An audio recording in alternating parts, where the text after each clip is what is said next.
here, we're talking with Yax. Yax, thank you for having all of us in your house, allowing us to put all these things. I'm sure this part of your house doesn't feel like your house anymore. Yeah, it's all changed. It's all changed. All right, so we have here. I mean, obviously myself and Paul, just Paul, regular Paul. I have Ini here. Ini is a business owner. She's a travel agent. Ini is a professional with travel, basically. Ini has probably been around the world already. Never can tell. Are you 30 yet? No.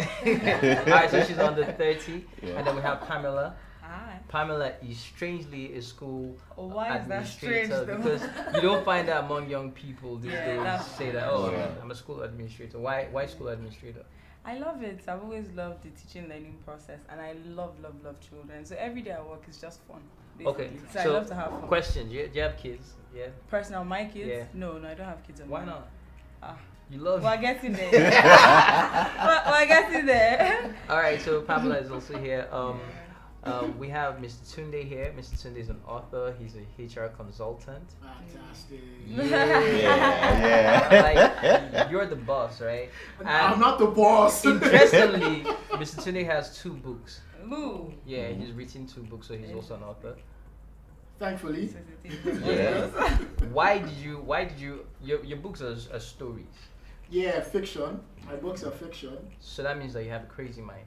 Well, you could say so. Yeah, because you sat down and just created these things. You know, before they'll tell you Crazy they'll imaginative. tell you fiction is crazy, but today reality is crazier than fiction. True. So if you just write about what happens on the streets, Yeah, it'll it's sound fiction enough. absolutely. Yeah. people say stories on the street and you're like, did that really happen? As in. Like for real? Honestly. But also we have Mr. Yax here. Yeah. Mr. Yax man is down. I mean, where do I begin?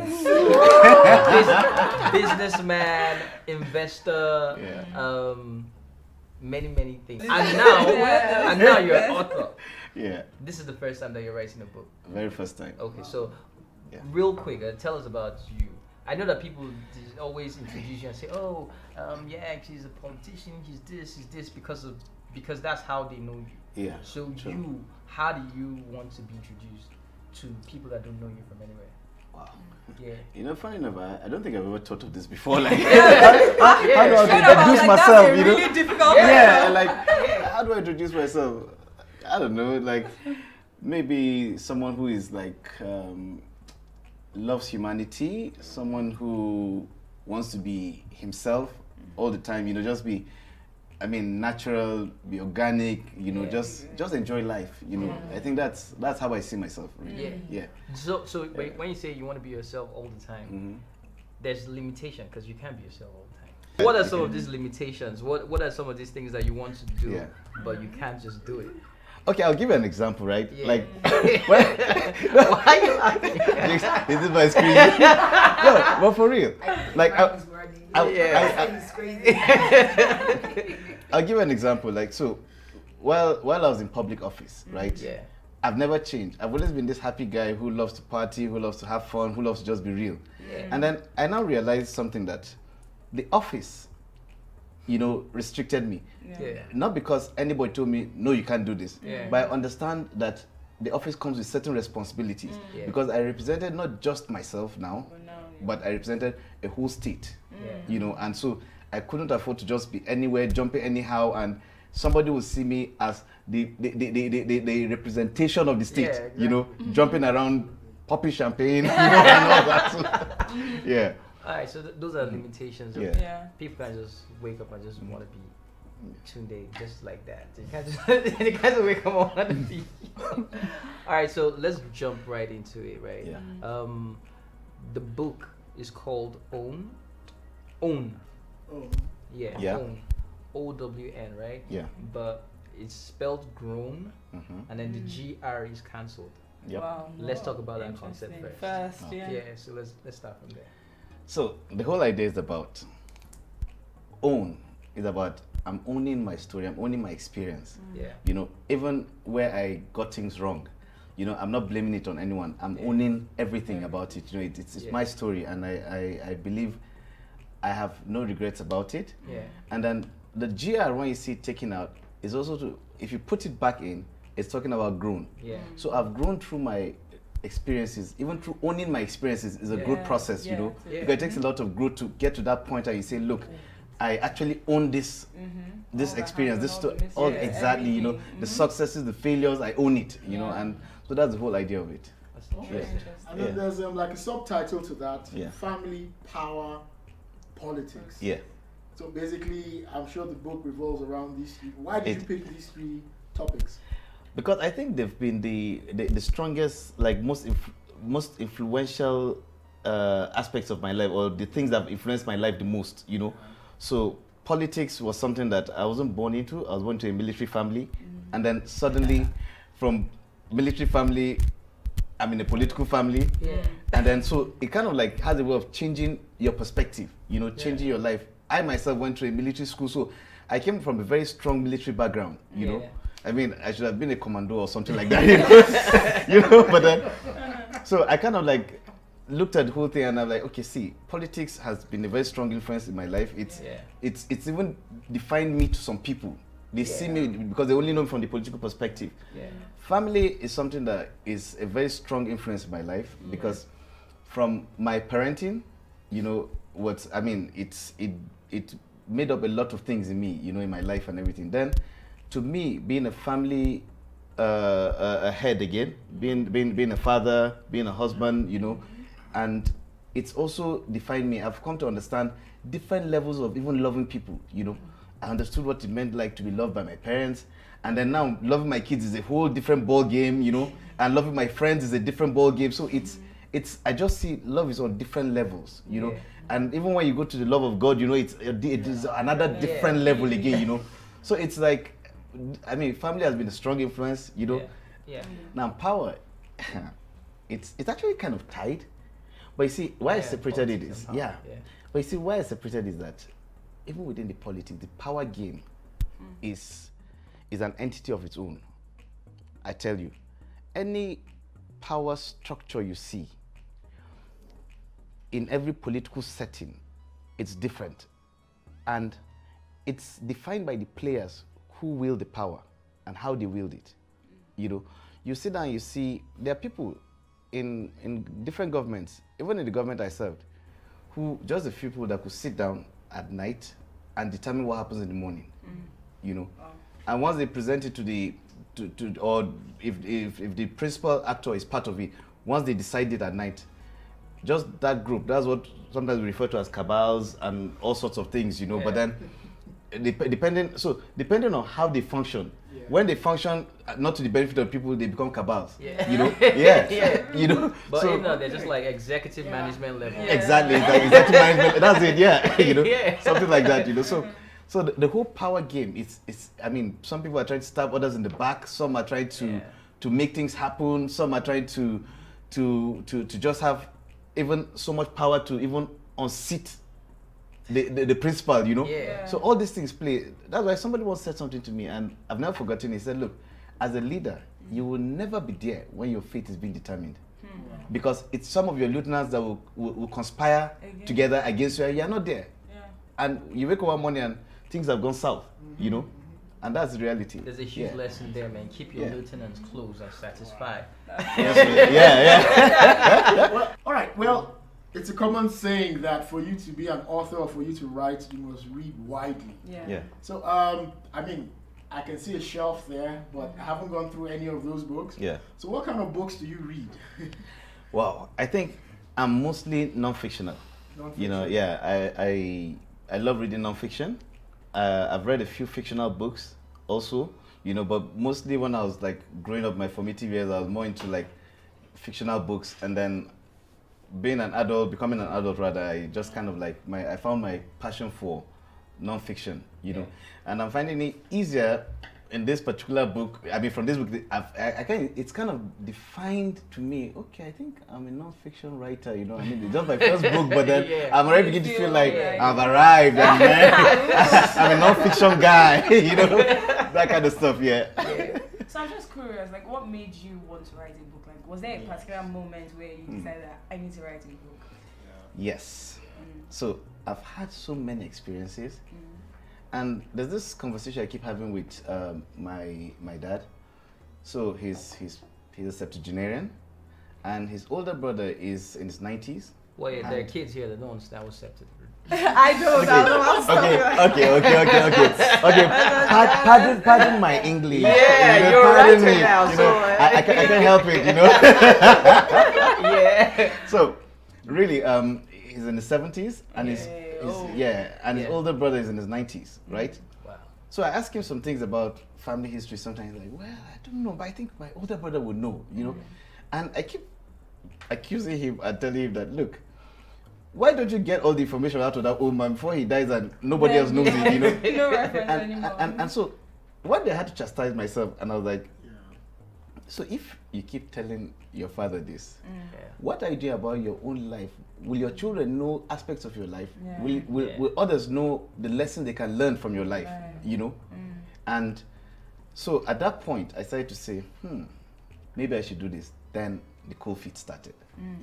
The idea came and everything, and and you go like, okay, I'll do it next month. And then it's like, maybe end of the year, and 1 year goes by, 2 years go by, and I'm still like for dragging, So I talked to some friends about it, and gosh, some particular ones pushed me. They pushed me like, no, do this, dude, I mean, you should do this, Full names. Oh man, this guy is one of them. I knew it. This guy pushed me, the push was so hard. Like, we can't have a phone conversation and he's not asking, dude, how far? Are you still going to write that book? As in like, I can help you. Let's start talking about this, and everything. Since he's already an author and everything, he tried to put the whole thing, and I was like, oh goodness, this guy is going to kill me. So one day he grabbed me in a place, and we started to talk about things, And he said, you just spoke your first chapter. Wow. And I think that was the light bulb moment, And I said, okay, look, I want to do this thing, and then I started writing about the whole experience and all that. I've actually learned like a big lesson from that. You always have it's good to have the right people around you and push and see things that you haven't even seen. True. But I'm a little bit intrigued about the transition phase from when you were in the military to politics. How was that for you? And how would you advise someone who is veering to a different path from what they were actually doing? It started like this. It was like the former president's book, titled Not My Will. It was not my will, actually, I was just this spoiled little brat in the house, right? Who didn't know how to wash his socks. I mean, couldn't even do anything except in the military it's called them backman, or was it backmen, something like that. They handle stuff like that, or the laundry people handle stuff like that. And so mine was just wake up in the morning, wear my uniform, go to school, come back, throw it in the corner of the room, and somebody picks it up and takes care of it. And I think that like a boarding house? No, that was at home before secondary school. Okay, before secondary school. Yeah. Okay. So I had this. So it was about time to go to secondary school, and then I think my dad, being a soldier, he had seen that weakness already, and he was really concerned about it. So when it was time to write what they call common entrance, I was already calculating. I went to Baptist High School Jos because my sister was there, my cousins were there, like all the people I knew were there. So I was like, that's the school I'm going to, And then, so my dad was just looking at me, and eventually, I don't know, this guy just calls me up one day and says, we're sending you to Jos. The driver will take you to Jos and everything. I was like, for what? Before I knew what's happening, I was on the 2 weeks training interview program. And before I could say Jack Robinson, I was given an admission letter. Ouch.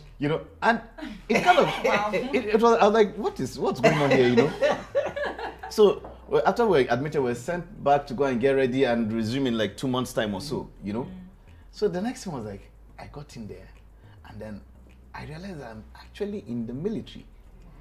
And at first, it's about soldiers seeing you, and you know how soldiers talk. Hey, clown, come over here. My friend, will you double up? Like that's how they go. They're not polite, and we're kids. Don't forget, I was just probably like 11 years old or so, And then and then they're like, my friend, double up. Will you carry that box on your head? Who's going to carry it for you? From throwing your uniform and the comes to carrying an entire box. That's crazy. I mean, the transition was so crazy. From there, you moved to having seniors calling you all sorts of names. There was a lot of bullying, there was a lot of, but I think that's how the military, used to train then, you know. Yeah. And so there was a lot of that whole so you can't stuff. be sensitive. Yeah, you can't be sensitive, you know, exactly, you can't be sensitive. You know, if you, I mean, there's instances of boys crying, I insulted my mother, you know, and they'll whip that sentiment out of you, you know. So eventually, I now did something they call an attestation. So they teach you how to march and all that kind of stuff. They call it drill. Yeah. So after the whole drill season, they now took us to do an attestation. That was the first time I was hearing that word. I'd never heard a word like attestation before. Yeah. Well, to make it plain, attestation is military swearing in, taking oath of allegiance to the Federal Republic to say that, look, your loyalty is to Nigeria, and if anything happens to you during training, it is not the responsibility of Nigerian Air Force, but you are signed up for this. You know, so if you die during training or whatever happens to you, it's not. The Air Force cannot be held responsible. And your parents will attend your attestation and sign alongside your signature. You know. Wow. So that's when it dawned on me really that they just made a child soldier of me. Okay, so I mean, just on the lighter note, but then I actually like realized that, so I'm actually in this for real, you know. And so we go on, training starts, you know, and things just happened from there. So I'll fast forward, but I'll still come back to the rest of the story. I finished the school eventually. Did what they call the personal parade. I had my personal parade, which officially graduated me from the school. So we had the option if you wanted to go to the military recruits, which is we call the airmanship, or if you want to join the officer cadre, which is the Nigerian Defense Academy. You go and you're trained. So at that point, I was like, okay, maybe military, you know. And then I realized it was the only thing I actually knew. I'm coming from a military family, you know, and went to a military school, and all I've seen around my life is soldiers screaming, marching, the discipline, you know, the whole charisma they carry, you know, because boy, I used to love that thing. Even as a student, when I dress up my military fatigue in my khakis, you know, and I just wear my beret, you know, I cut my beret to the side of the head and I'm marching. You know, I was just probably 13, 12, 15. And then I see grown-ups see me and admire me. You know, people who were probably in their 40s and their 30s. And exactly, you know. And especially when they see you're so young, but you're so on point, you're so sharp, you're so well-disciplined and trained and all that, you know. And we moved with that pride because we knew we were well trained. You know, we're trained in the art of war, as far as I'm concerned. Because the truth about it is that we're taught, apart from our academic programs, right?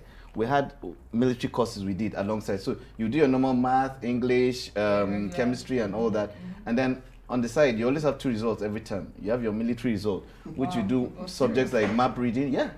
Really. Map reading, weapons training, camouflage and concealment. Well, you were a soldier. Drill, drill and all that, you know. So we did all those military subjects, and you get results for it, you know, at the end of the day.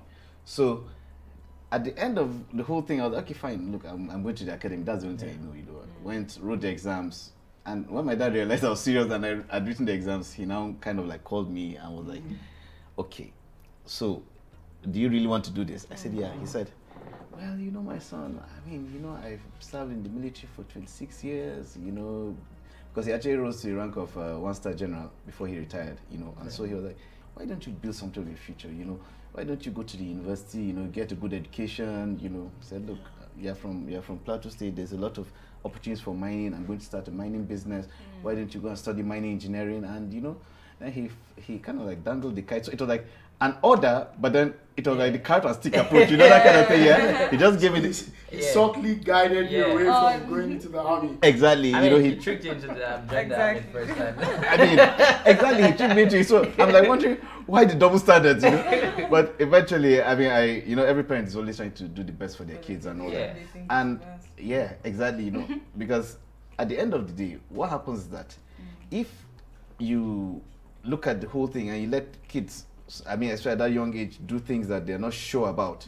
They might make the wrong decisions. You just need to guide them. You don't have to impose your will on them, but you just guide them, you know. And that's what exactly my dad did. He just guided me in the right path, and I'm so happy about it right now, you know, that he actually guided me, because it's good to be in the civil society with strong military training. It stands you out, you know, it stands you out very well. You know, I was going to ask about that, but you already kind of touched on it to say, so your father did all of that. He saw things in you. He just observed that. He just saw, oh, you needed to do this. You needed to, and then he guided you in that line. Maybe not. I needed. Maybe this will be good for him. Yeah, this will be good for you. Yeah. The truth about it is, like, would I want my son to go to military school? The answer is yes. You know, because I understand that there's discipline, there's good training. You know, there's responsibility. You know, there's time management and all that. You know, it's all part of the military discipline. And I mean, who wouldn't want to have, even if he ends up a civilian, that has those traits? You know.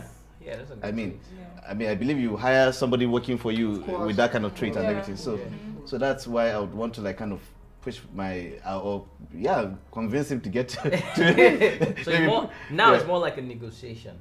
Yeah, it's not so more like exactly. It's about, hey, see, these are the pros and cons, and sometimes you can dangle a carrot and say, hey, okay, you know what, if you go to military school, I'm going to buy you a car when you are 16. You know, that kind of stuff. You know, so it's more like that now.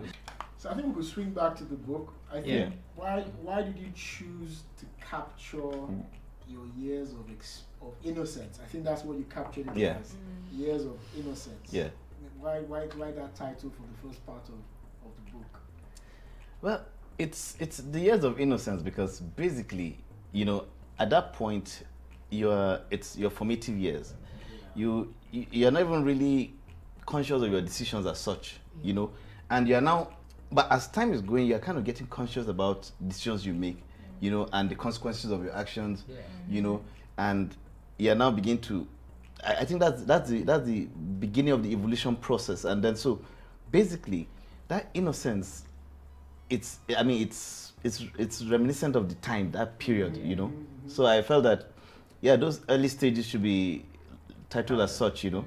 Yeah. So next chapter. Okay. Yeah, before we go to that, I know you spoke about the innocence, but if you look back, is there anything you think you could have changed in that time? Like with the innocence, like you could have made a better choice, or you think your parents should have shifted it, like maybe giving you another reason to. That's what I'm getting at. Yes. Well, like I said, own. So own everything. you know, as in, like, no change, no turnaround. No change. I don't think I would have done. I could have done some things differently, you know, but then whatever I did is part of the experience that's built me to who I am, and I believe I've not turned out bad, you know. So I think it worked out.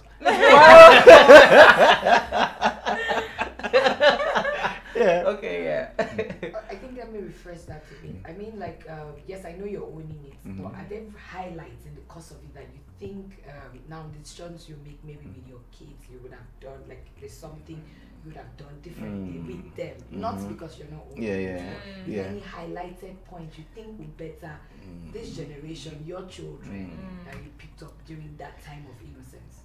Oh yeah, definitely. There's some things that I could do. I'll tell you an example.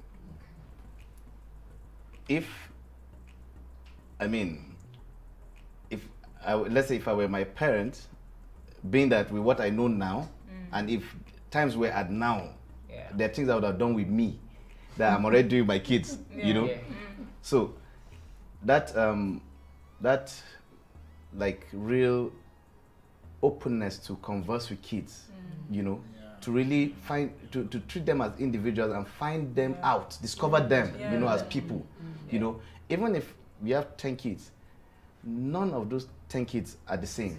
They're all individuals, you know. And so I think it was common with my parents' generation that they kind of grouped us as just children. Yeah, exactly, as children. So we're just an entity, you know. Sorry, but then how many in the family? Sorry? How many kids? My own family. So my dad has 6 of us. Okay. 6. Yeah. So two girls and 4 boys. Yeah. So you guys were just all kids. Man. And imagine a house with 4 boys, like not just 4 normal boys, like four high testosterone boys. You know, like running around, tearing down things, jumping over cushions. You know, like that house was like a madhouse. It feels like I should have another interview with your mom. Tell me how I experienced handling 4 boys. Well, she's a tough woman, and I think she handled us well. You know, I don't know if you guys know the phenomenon of the flying sleepers. Skulls. Flying skulls. Or that look. Yeah, exactly. That look that just it resets you instantly, like you know. Oh boy. All right, so.